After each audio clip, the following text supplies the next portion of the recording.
Praise the lord. కీర్తన 27 అధ్యాయం చదువుకుందామండి. యెహోవా నాకు వెలుగునై రక్షణై ఉన్నాడు.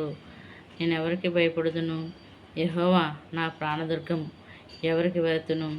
నా శరీర మాంసము తినుటకై దుష్టులు నా మీదకి వచ్చినప్పుడు, నన్ను బాధించు శత్రువులు నా మీదకి వచ్చినప్పుడు, వారు త్రొట్టిల్లి కూలిరి.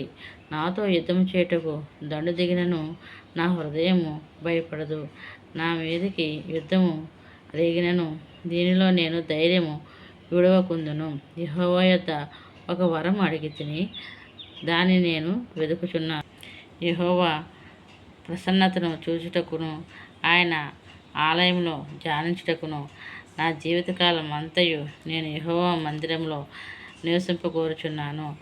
ఆపత్కాలమున ఆయన తన పర్ణశాలలో నన్ను దాచును, తన గుడారపు మాటున నన్ను దాచును.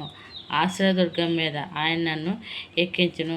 ఇప్పుడు నన్ను చుట్టుకొని ఉన్న నా శత్రువుల కంటే ఎత్తుగా నా తల ఎత్తబడిను. ఆయన గుడారములో నేను ఉత్సాహధ్వని చేయుచు బలులు అర్పించెదను.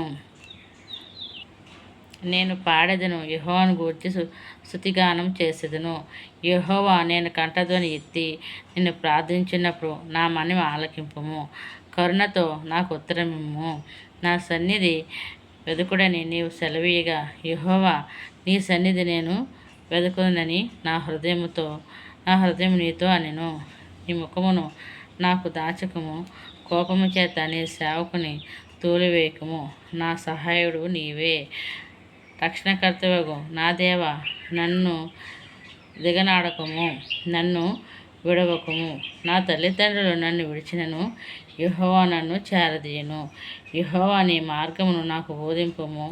నా కొరకు పొంచియున్న వారిని చూసి సరళమైన మార్గములను నడిపింపుము. అబద్ధ సాక్షులను, క్రూరత్వము వెలగొక్కువారును నా మీదకి లేచి ఉన్నారు. నా విరోధులు ఇచ్చకు నన్ను అప్పగింపకము. సజీవులు దేశమున నేను యెహోవా దయను పొందుదురు.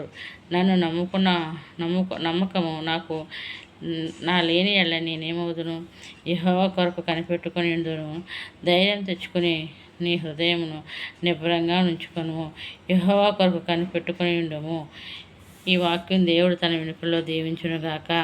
ఆమెన్. ప్రేరితులాడండి.